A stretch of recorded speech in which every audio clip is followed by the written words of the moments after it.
আল্লাহ পাক রব্বুল আলামিন বলেন, ক্বালা আম্মা মান যালামা ফাসাউফা নুআযিবুহু সুম্মা ইউরাদ্দু ইলা রাব্বিহি ফায়ুআযিবুহু আযাবান নুকরা ওয়া আম্মা মান আমানা ওয়া আমিলা সালিহান ফালাহু জাযাআনিল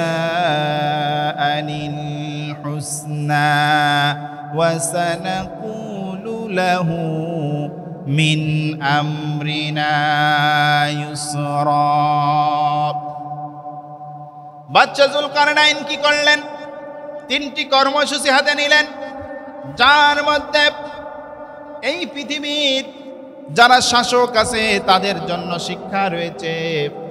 1 নম্বর, তিনি যেই কর্মসূচি হাতে নিলেন, এই বিশাল জনপদ ছিন্নমূল মানুষ বাস করে, সাগরের চারিদিক দিয়ে তিনি ফেরিবাদ তৈরি করার জন্য সিদ্ধান্ত নিলেন, কর্মসূচি হাতে নিলেন।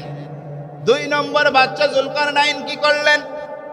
প্রত্যেকের বাড়িঘর করে দিব, এই সিদ্ধান্ত নিলেন। শুধু তাই নয়, রাস্তা, কালভার্ট, শিক্ষা প্রতিষ্ঠান, বাজারঘাট, এক কথায় মানুষের প্রয়োজনীয় যা যা কিছু দরকার সব কিছু করার জন্য তিনি উদ্যোগ নিলেন। বাদশা যুলকারনাইন প্রত্যেকের জন্য একটি করে পুষ্করণী কাটার ব্যবস্থাও করে দিলেন। 3 নম্বর কর্মসূচি তিনি হাতে নিলেন, প্রত্যেকের জন্য আমি 3টি করে পশু হাদিয়া দিব, উট, দুম্বা, ছাগল, এই পশুগুলি আমি হাদিয়া দিব। বাদশা যুলকারনাইন যখন তার সফরে যেয়ে তিনি কালো পানি বিশিষ্ট একটি সমুদ্র দেখতে পেলেন এবং সেখানে দিয়ে যখন তার এই জাতির সাথে সাক্ষাৎ ঘটল, তিনি এক পর্যায়ে তাদের ব্যাপারে এই 3টি কর্মসূচি তিনি হাতে নিলেন। সম্মানিত উপস্থিতি, সম্মানিত হাজিরিন, এইভাবে ইসলামের কাজ করতে করতে, দিনের কাজ করতে করতে বাদশা যুলকারনাইন তার বয়স হয়ে গেল 1500 বছর। কত বছর? 1500 বছর। আল্লাহ পাক রব্বুল আলামিন গোটা পৃথিবীতে 4 জন ব্যক্তিকে দিয়ে নেতৃত্ব দিয়েছিলেন। 4 জন ব্যক্তি গোটা পৃথিবীকে নেতৃত্ব দিয়েছিলেন। তার ভিতরে ছিলেন 2 জন মুসলমান আর 2 জন ছিলেন কাফির। আমি মহাগ্রন্থ কোরআনুল কারীম থেকে আপনাদেরকে শোনাবো। সম্মানিত উপস্থিতি, সম্মানিত হাজিরিন, আল্লাহ পাক রব্বুল আলামিন বলছে যে যেই 2 জন কাফির নেতৃত্ব দিয়েছিল তাদের ভিতরে একজন হলো নমরুদ, আরেকজন হলো বুখতেনাসর। তাদের স্বভাব চরিত্র আমরা জানি, ঠিক কিনা? এই নমরুদ হযরত ইব্রাহিম আলাইহিস সালাতু ওয়াস সালামকে দুনিয়া থেকে শেষ করে দেওয়ার জন্য সে কত পরিমাণে ষড়যন্ত্র করেছিল, ঠিক কিনা? আল্লাহ পাক রব্বুল আলামিনের উপরে আস্থা বিশ্বাস রেখে হযরত ইব্রাহিম আলাইহিস সালাতু ওয়াস সালাম তিনি কদম কদম সামনের দিকে এগিয়ে গিয়েছিলেন। হযরত ইব্রাহিম আলাইহিস সালাতু ওয়াস সালাম তিনি অগ্নিকুণ্ডর ভয় পান নাই, তিনি নমরুদের ভয় পান নাই, কোনো কিছুর ভয় না পেয়ে হযরত ইব্রাহিম আলাইহিস সালাতু ওয়াস সালাম এক আল্লাহর উপরে আস্থা বিশ্বাস রেখে হযরত ইব্রাহিম আলাইহিস সালাতু ওয়াস সালাম চলেছিলেন। কথা বলুন, ঠিক কিনা? সম্মানিত উপস্থিতি, সম্মানিত হাজিরিন, আজ আমাদেরকে ঐক্যবদ্ধ হতে হবে, আমাদেরকে এক হতে হবে। ইসলামের ব্যাপারে, কোরআনের ব্যাপারে আমাদেরকে এক থাকতে হবে। আজ আমরা বিভিন্ন জায়গায় আমরা লক্ষ্য করি একজন আলেম সামান্য বিষয় নিয়ে হয়তোবা ভুলক্রমে একটি কথা বলে ফেলেছে, আজ সেইটা নিয়ে আরও আলেম, অন্য আলেম তার বিরুদ্ধে বিভিন্ন ধরনের ফতোয়া জারি করছে। সে কাফের হয়েছে, এইটা হয়েছে, সেইটা হয়েছে, সে মাতাল হয়ে কথা বলে, আবল তাবল বিভিন্ন ধরনের কথা কিন্তু আমরা মিডিয়ার মাধ্যমে দেখতে পাই। সম্মানিত উপস্থিতি, সম্মানিত হাজিরিন, এইটা করলে সামনে আমরা আরো ভয়াবহ দিন কিন্তু আমাদের আসতে পারে। আমাদেরকে এখন এক থাকতে হবে, এক হতে হবে। আজ যদি আমাদের নিজেদের ভিতরে আমরা এইভাবে বিভেদ সৃষ্টি করি, আমাদের নিজেদের ভিতরে মতভেদ সৃষ্টি করি, তাহলে বিগত দিনে আমরা যেইভাবে আল্লাহর জমিনে আল্লাহর কোরআনের কথা স্বৈরাচাররা বলতে দেয় নাই, আমাদের কিন্তু সামনে আরো কঠিন সময় মোকাবেলা করতে হতে পারে। সম্মানিত উপস্থিতি, সম্মানিত হাজিরিন, এজন্য আমরা সকলেই ইসলামের ব্যাপারে, কোরআনের ব্যাপারে, আল্লাহর আইনের ব্যাপারে আমরা সকলেই ঐক্যবদ্ধ থাকবো। কথা বলুন ঠিক কিনা? সম্মানিত উপস্থিতি, আজ যে দুইজন মুসলমান নেতৃত্ব দিয়েছিলেন তার ভিতরে একজন হলো বাদশাহ যুলকারনাইন, আর একজন হলো আল্লাহ নবী হযরত সুলাইমান আলাইহিস সালাতু ওয়াস সালাম। সম্মানিত উপস্থিতি, সম্মানিত হাজিরিন, আল্লাহ পাক রব্বুল আলামিন বাদশাহ যুলকারনাইনকে দিয়ে গোটা পৃথিবীতে 1200 বছর, কতদিন? 1200 বছর নেতৃত্ব দিয়েছিলেন যুলকারনাইন। আর তার বয়স যখন 300 বছর, তখন তিনি এই নেতৃত্বের আসনে বসেন। গোটা পৃথিবীতে তিনি 1200 বছর রাজত্ব করেন যুলকারনাইন। বাদশাহ যুলকারনাইন, তার ব্যাপারে আল্লাহ পাক রব্বুল আলামিন মহাগ্রন্থ কুরআনুল কারীমের ভিতরে কত চমৎকার করে আলোচনা করলেন। মহাগ্রন্থ কুরআনুল কারীমের 18 নম্বর সূরা সূরাতুল কাহফের 83 নম্বর আয়াত থেকে আল্লাহ পাক রব্বুল আলামিন বলছেন, ওয়ায়াসআলুনাকা আন যিল করনাইন কুল সাআতলু আলাইকুম মিনহু যিকরা। আল্লাহ পাক রব্বুল আলামিন বলেন, ও আমার রাসূল, আপনার কাছে আগন্তুক ইহুদি এবং খ্রিস্টান আলেমেরা তারা বাদশাহ যুলকারনাইন সম্পর্কে জানতে চাচ্ছে।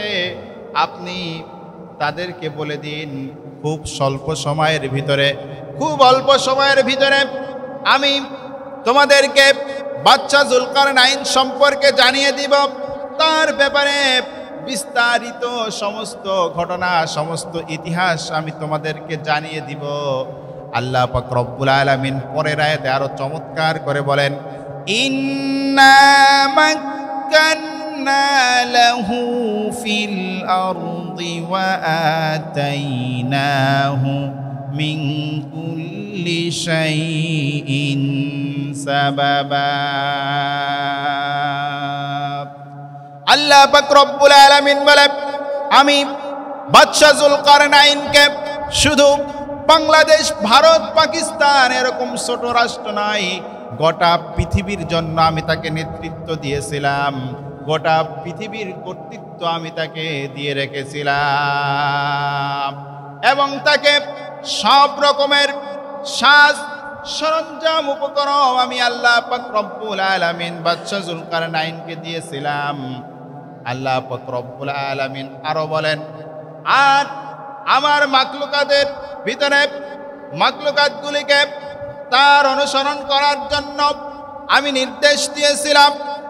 চন্দ্র, সূর্য সব কিছু বাদশাহ যুলকারনাইনের অনুগত্য করত, বাদশাহ যুলকারনাইনের কথা শুনত।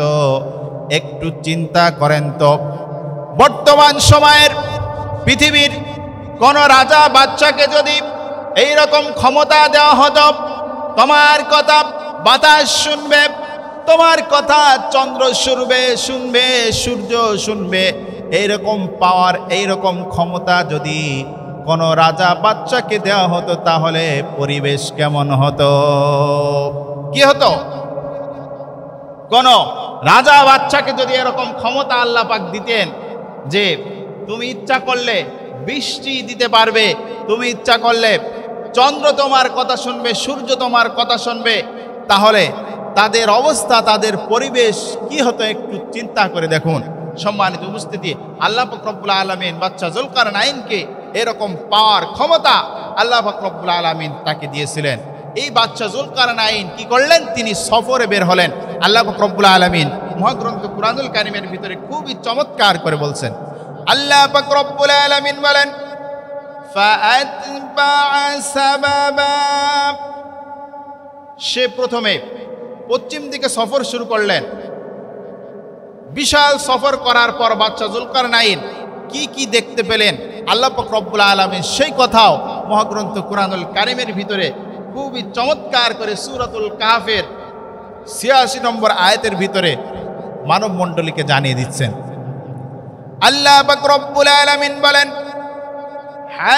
حتى إذا بلغ مغرب الشمس وجدها تغرب في عين حمئة ووجد عندها قوما قلنا يا ذا القرنين إما أن تعذب আল্লাহ পাক রব্বুল আলামিন বলেন, তিনি বিশাল পথ পাড়ি দিয়ে চলে গেলেন পৃথিবীর এমন একটি স্থানে, পৃথিবীর এমন একটি জায়গায় যার পরে আর পৃথিবী নাই, আছে শুধু কালো পানি বিশিষ্ট বিশাল একটি সমুদ্র। এবং সেখানে সে দেখতে পেলেন একটি জাতির সাথে তার সাক্ষাৎ ঘটল, বাদশা জুলকারনাইন। সেই জাতিকে লক্ষ্য করলেন, তারা সূর্যকে পূজা করছে, সূর্যের স্রষ্টাকে বাদ দিয়ে সূর্যকে পূজা করছে। তখন বাদশা জুলকারনাইন ওই জাতিকে জিজ্ঞেস করল, তোমরা কেন সূর্যের স্রষ্টাকে বাদ দিয়ে সূর্যকে পূজা করছ? ওই জাতি তখন জবাব দিল, আমাদের দেবতা হলো সূর্য। কিভাবে তোমাদের দেবতা? তখন ওই জাতি তখন বলে, আমাদের দেবতা এইভাবে, কারণ সূর্য যেই সমুদ্র দেখতে পাচ্ছেন, এই সমুদ্রে এই প্রচণ্ড তাপ দেয়। যখন প্রচণ্ড তাপে পানিগুলি গরম হয়ে যায়, সমুদ্রের মাছগুলি কিনারে চলে আসে। মাছগুলি যখন কিনারে চলে আসে, আসার পরে এই মাছগুলি আমরা ধরি, আর এই মাছগুলি ধরে আমরা খাই। এই জন্য এই সূর্যকে আমরা বিধাতা মানি। সকলে বলুন নাউজুবিল্লাহ। তারা কি বলল? যে সূর্য আমাদের দেবতা, সূর্য এইভাবে আমাদেরকে মাছ খাওয়ার ব্যবস্থা করে দেয়, এই জন্য আমরা সূর্যকে পূজা করি। নাউজুবিল্লাহ। বাদশা যখন এই দৃশ্য দেখলো, দেখার পরে প্রচন্ড রাগান্বিত হয়ে গেল। বাদশা আল্লাহর দরবারে জানালো। আল্লাহ পাক রব্বুল আলামিন বাদশাকে বলল, বাদশা জুলকারনাইন, আমি তোমাকে বিশাল পাওয়ার দিয়েছি, বিশাল ক্ষমতা দিয়েছি। তুমি ইচ্ছা করলে তাদেরকে শাস্তি দিতে পারো, আবার তাদেরকে ক্ষমাও করে দিতে পারো। আল্লাহ পাক রব্বুল আলামিন বললেন, ও বাদশা, তোমার হাতে আমি বিশাল ক্ষমতা দিয়েছি। ক্ষমতা দেওয়ার মালিক কে? আল্লাহ না? আল্লাহ পাক রব্বুল আলামিন এই ক্ষমতা দিয়ে কাউকে সম্মানিত করেন, আবার এই ক্ষমতার মাধ্যমে আল্লাহ পাক রব্বুল আলামিন কাউকে অপমানিত করেন, ঠিক কি না? আল্লাহ পাক রব্বুল আলামিন বলেন, কুলিল্লাহুম্মা মালিকাল মুলকি তুতিল মুলকা মান তাশা وتنزع الملك ممن تشاء وتعز من تشاء وتذل من تشاء بيدك الخير إنك على كل شيء قدير আল্লাহ পাক রব্বুল আলামিন বলেন, সমস্ত ক্ষমতা, অস্তিত্ব, কর্তৃত্ব সব কিছু আমি আল্লাহ পাক রব্বুল আলামিনের হাতে। যাকে ইচ্ছা আমি আল্লাহ পাক রব্বুল আলামিন তাকে ক্ষমতা দান করি, আবার যাকে ইচ্ছা তার কাছ থেকে আমি লাথি মেরে এই ক্ষমতাকে ছিনিয়ে নিই। যাকে ইচ্ছা আমি আল্লাহ পাক রব্বুল আলামিন ধনী বানাই, আবার যাকে ইচ্ছা তাকে আমি ফকির করে দিই। আল্লাহ পাক রব্বুল আলামিন বলেন যে এই ক্ষমতা দিয়ে, রাজত্ব দিয়ে আমি কাউকে সম্মানিত করি, আবার কাউকে অপমানিত করি। সম্মানিত উপস্থিতি, এই জন্য আমাদের হাতে ক্ষমতা আসলে কখনো ক্ষমতার অপব্যবহার করা যাবে না, ঠিক কিনা? ক্ষমতা হাতে আসলে ক্ষমতার সঠিক ব্যবহার করতে হবে।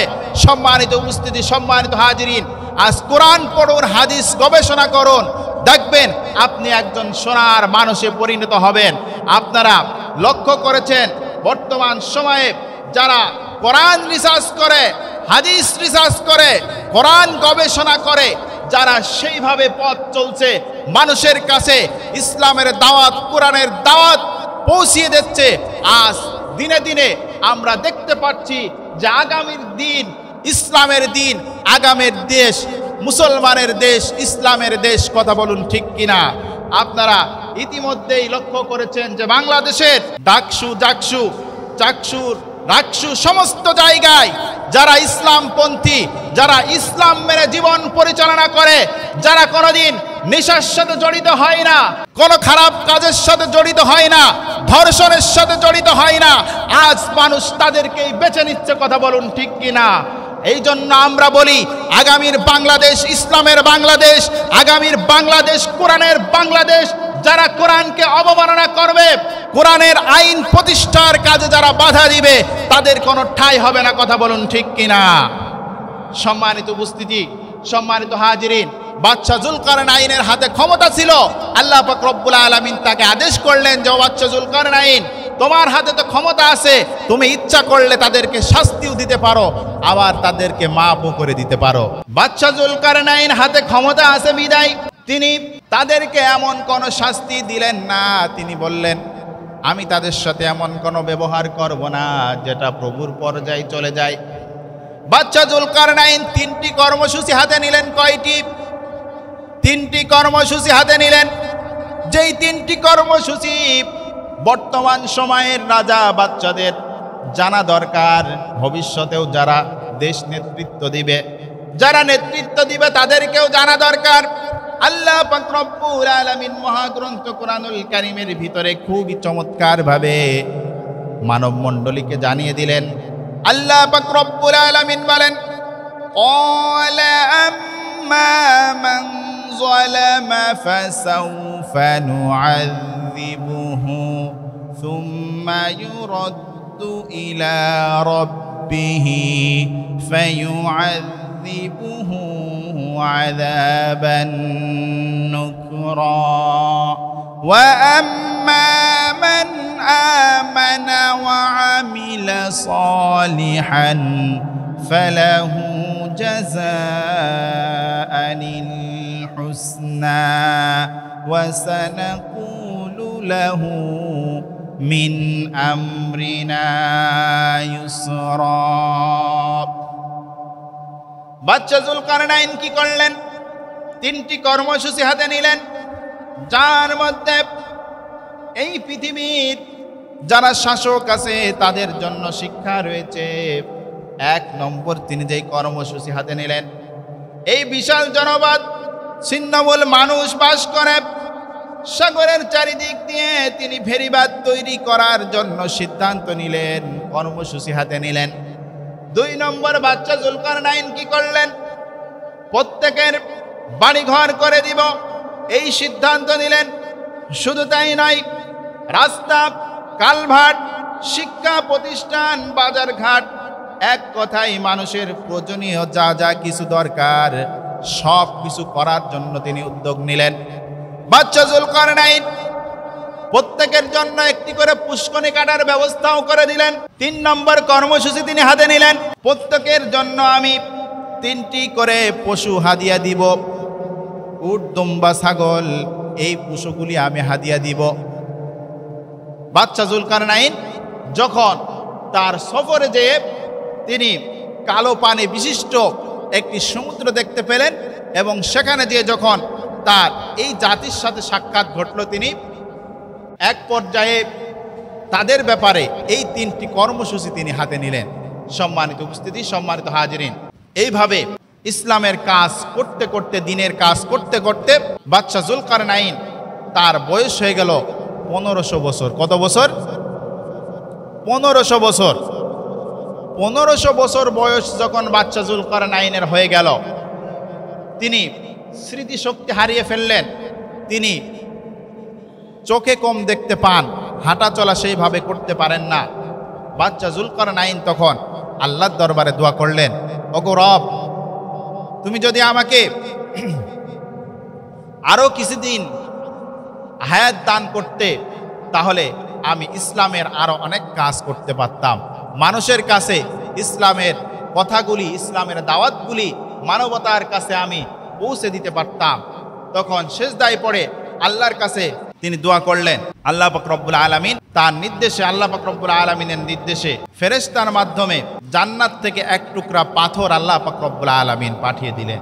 আল্লাহ পাক রব্বুল আলামিন বাদশা যুলকারনাইনকে আদেশ করলেন, এই পাথর নিয়ে আপনি উত্তর দিকে রওনা করবেন। কোহে কাফ, এই জায়গাটির নাম ছিল কোহে কাফ। সেখানে প্রচণ্ড অন্ধকার, আর এই পাথরটি যার কাছে থাকবে এই প্রচণ্ড অন্ধকারের ভিতরে, সে একমাত্র রাস্তা দেখতে পাবে। আর এই জায়গাটি হলো এমন ভয়ঙ্কর একটি জায়গা যেখানে 1 বছরের ভিতরে 1 মিনিট সূর্যের আলো যায়, বাকি 23 ঘন্টা, বাকি 365 দিন 23 ঘন্টা 59 মিনিট সেখানে সূর্যের আলো যায় না। বাকি 365 দিন 23 ঘন্টা 59 মিনিট সেখানে সূর্যের আলো যায় না। 1 বছরের ভিতরে মাত্র 1 মিনিট সেখানে সূর্যের আলো যায়। তাহলে কত পরিমাণ ভয়ঙ্কর জায়গা আর কত পরিমাণ ভয়ঙ্কর অন্ধকার। এই কোহে কাফ নামক জায়গায় যাওয়ার জন্য আদেশ করা হলো। তখন তিনি কি করলেন? তিনি বাদশা যুলকারনাইন তার সাথে আরও 9 জনকে নিয়ে মোট 10 জন তারা রওনা করলেন। যাওয়ার পরে এক পর্যায়ে যখন সেখানে উপস্থিত হয়ে গেলেন, হওয়ার পরে তারা যেতে যেতে প্রচণ্ড অন্ধকার, যখন ভয় ভীতি শুরু হলো, তখন তারা একজন যুবক ছিল, তাকে বলল যে পাথরটি তুমি নিয়েই চলে যাও, যেহেতু তুমি ইয়াং আসো, তুমি যুবক আসো, পাহাড়ের উপরে উঠতে হবে। সেখানে 7টি পাহাড় দিয়ে ঘেরা এরকম একটি, তার মাঝখানে উঁচু একটি পাহাড় আছে, সেখানে উঠতে হবে, সেখানে যেতে হবে। তখন তারা হযরত খিজির আলাইহিস সালাতু ওয়াস সালামের কাছে এই পাথরটি দিয়ে দিলেন। এখানে যাওয়ার পরে তোমরা দেখতে পাবে যে চারদিক থেকে একটি প্রস্রবণ লালা এসে, নহর এসে একটা মোহনায় মিলিত হয়েছে, আর সেখানে তো শরবত তৈরি হচ্ছে। পাশেই দেখতে পাবে অনেকগুলি স্বর্ণের গ্লাস পাতা আছে। একদিক থেকে আসছে জান্নাতের মধু, আর একদিক থেকে আসছে মিসকম্বরের ঘ্রাণ, আর একদিক থেকে আসছে দুধ, আর একদিক থেকে আসছে জাফরানি রং। এই 4 প্রকারের পানি এসে একটা মোহনায় মিলিত হয়ে শরবত তৈরি হচ্ছে। আর এই শরবত 1 গ্লাস খেয়ে নিতে পারলে মালাকুল মাউত তোমার কাছে আসবে না। যতদিন পর্যন্ত ইসরাফিল আলাইহিস সালাতু ওয়াস সালাম সিংগায় ফুঁক না দেবে, ততদিন পর্যন্ত তুমি বাঁচতে পারবে। হযরত খিজির আলাইহিস সালাতু ওয়াস সালাম তিনি ইয়াং ছিলেন, তিনি যুবক ছিলেন। তিনি চলে গেলেন। সেখানে যাওয়ার পরে এক পর্যায়ে তিনি এই শরবত 1 গ্লাস পান করেছিলেন। হযরত খিজির আলাইহিস সালাতু ওয়াস সালাম তিনি জীবিত, এবং আল্লাহর নবী হযরত মুসা আলাইহিস সালাতু ওয়াস সালামের সাথেও তার সাক্ষাৎ হয়েছিল। যেহেতু আমার আলোচনার সাবজেক্ট ওইটা না, আমি ওইদিকে যাব না, সামনে আরেকদিন ইনশাল্লাহ এই বিষয় নিয়ে আলোচনা করব। সম্মানিত উপস্থিতি, সম্মানিত হাজিরিন, বাদশা যুলকারনাইন চিন্তা করলেন আমি একা বেঁচে লাভ কি। তিনি তার সাথে, তিনি কিন্তু ইচ্ছা করলে একা একাই যেতে পারতেন। তিনি ভেবেছিলেন যে আমার সাথী সঙ্গী যারা আছে তারা সহ আমি বাঁচবো, আমি একা বেঁচে লাভ নাই। তিনি এই চিন্তা ভাবনা করে 10 জনকে সাথে করে নিয়েছিলেন। আর হযরত যুলকারনাইন তিনি গোটা পৃথিবীতে রাজত্ব করেছেন, নেতৃত্ব দিয়েছেন। আর বাদশা যুলকারনাইনের মন্ত্রীর সংখ্যা ছিল মাত্র 10 জন। কয়জন? 10 জন। তার ভিতরে এই 10 জন মন্ত্রীর ভিতরে আল্লাহ পাক রব্বুল আলামিন 2 জন মন্ত্রীর নাম মহাগ্রন্থ কুরআনুল কারীমের ভিতরে দিয়ে দিয়েছেন। সকলে বলুন আলহামদুলিল্লাহ। আপনারা বলতে পারবেন কে কে? একজন হলো লুকমান হাকিম, যার নামে আল্লাহ পাক রব্বুল আলামিন মহাগ্রন্থ কুরআনুল কারীমের ভিতরে সম্পূর্ণ একটি সূরা অবতীর্ণ করেছেন। আর একজন হলো হযরত খিজির আলাইহিস সালাতু ওয়াস সালাম। এরপরে যুলকারনাইন কি করলেন? আল্লাহ পাক রব্বুল আলামিন মহাগ্রন্থ কুরআনুল কারীমের ভিতরে আরো চমৎকারভাবে সুন্দর করে বলে দিলেন। আল্লাহ পাক রব্বুল আলামিন বলেন কুরআনুল কারীমের 18 নম্বর সূরা সূরাতুল কাহফের 93 নম্বর আয়াত থেকে চমৎকার করে বলেন, হাত্তা ইযা বালাগ বাইনাস সাদতাইনি ওয়াজাদা মিন দুনিহিমা কওমান লা ইয়াকাদুনা ইয়াফকাহুনা কওলা। বাচ্চা যেতে যেতে দু পাহাড়ের মাঝখানে পৌঁছে গেলেন।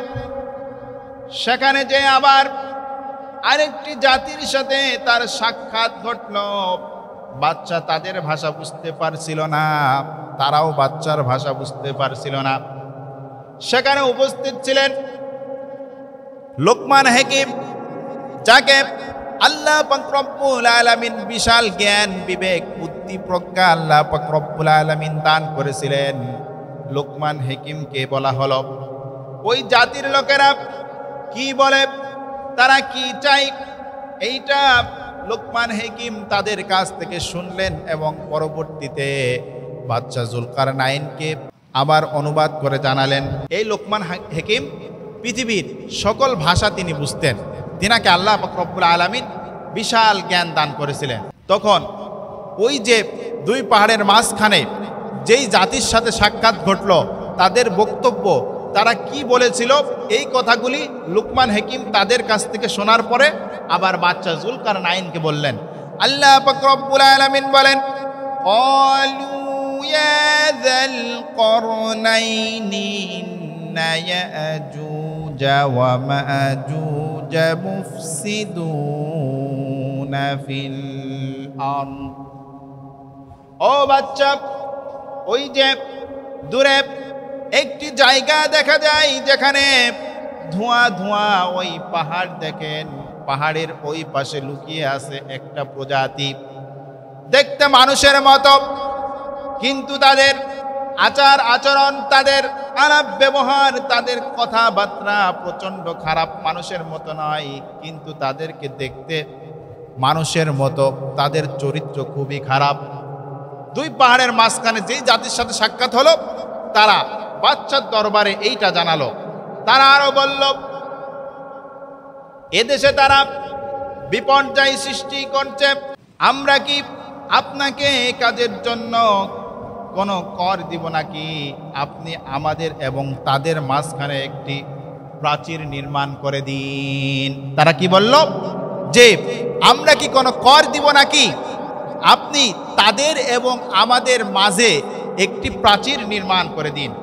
বাচ্চা তখন কি বললেন, ক্বালা মা মাক্কান্নী ফীহি রাব্বী খায়রুন ফাআইনুনি বিকুওয়া। বাচ্চা তখন বলল, আমার প্রভু আমাকে যা দিয়েছে তাই যথেষ্ট, তোমরা শুধু শ্রম দিয়ে আমাকে সাহায্য করবে। বাচ্চা কি বললেন, যে তোমরা শুধু শ্রম দিয়ে আমাকে সহযোগিতা করবে, সাহায্য। আতুনি জুবারাল হাদিদ হাত্তা ইযা সাওয়া বাইনাস সাদাফাইনি ক্বালান ফুখু।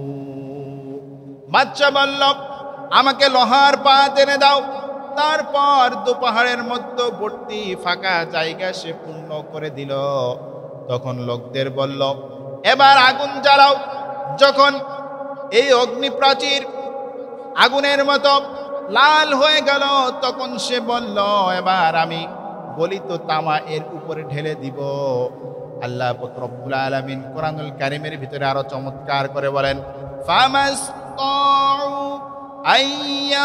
আইয়াযহারুহু ওয়া মাসতাতাউ লাহু নাকবা। সম্মানিত উপস্থিতি, আল্লাহ পাক রব্বুল আলামিন বলছে, এই প্রাচীর এমন ছিল যে ইয়াজুজ ও মাজুজ এটা অতিক্রম করে আসতে পারত না, এবং এর গায়ে সুড়ঙ্গ কাটতেও তারা সম্ভব হয়নি, সম্ভব হবে না। সম্মানিত উপস্থিতি, সম্মানিত হাজরিন, এই প্রাচীরের বিশালতা হলো, অনেকেই হাদিস গবেষণাকারী যারা পণ্ডিত রয়েছেন, তারা বিভিন্ন ধরনের মত পোষণ করেছেন।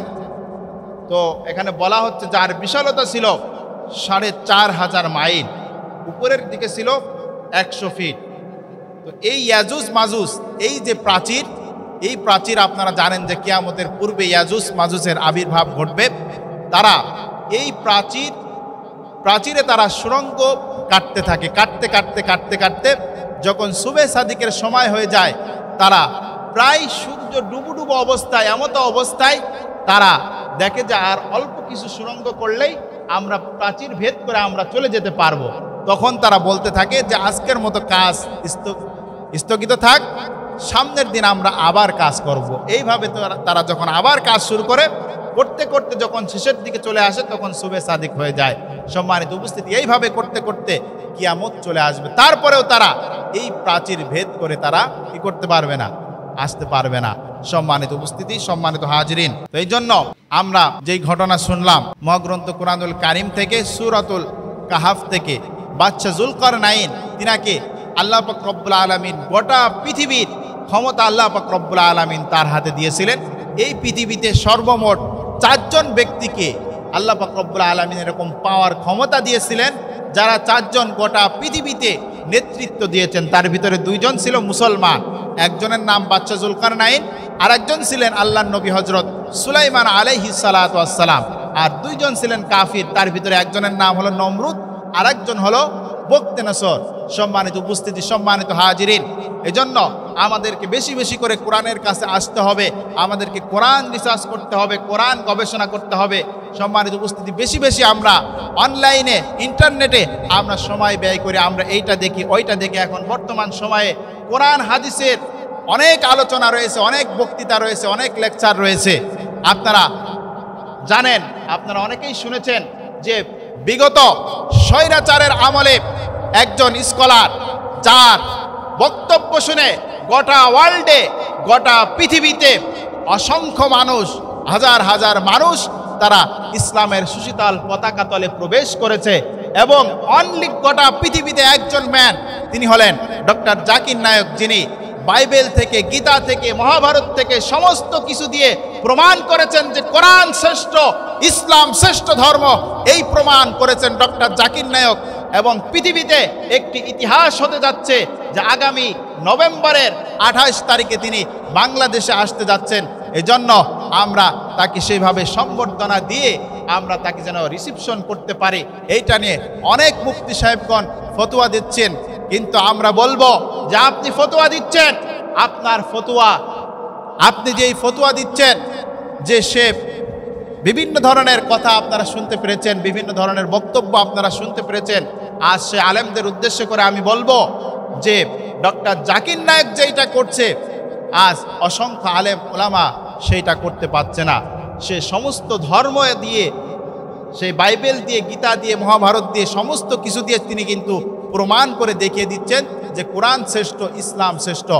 সম্মানিত উপস্থিতি, সম্মানিত হাজিরিন, আজ আমরা যে বক্তব্য শুনলাম, এখান থেকে আমরা বুঝতে পারলাম যে আমার হাতে যতই পাওয়ার ক্ষমতা যাই থাকুক না কেন, কোনোটা অপব্যবহার করা যাবে না। আপনি একজন বড় অফিসার হয়েছেন, আপনি অফিসার হয়েছেন বলে আপনার নিচেই কর্মকর্তা, কর্মচারী যারা আছে তাদের সাথে খারাপ বিহেভ করবেন, খারাপ আচরণ করবেন। আপনি অনেক সয় সম্পদের মালিক হয়েছেন বলে আপনি আপনার কর্মচারীদের সাথে খারাপ ব্যবহার করবেন, এইটা করা যাবে না। হযরত যুলকারনাইন তার এত ক্ষমতা, এত পাওয়ার থাকা সত্ত্বেও তিনি কিন্তু খারাপ ব্যবহার করেন নাই। আমরা এই আলোচনাগুলি সুন্দরভাবে মেনে আমরা যেন জীবন পরিচালনা করতে পারি। আল্লাহ পাক রব্বুল আলামিন আমাদের সকলকে তৌফিক দান করুন। আল্লাহুম্মা আমিন।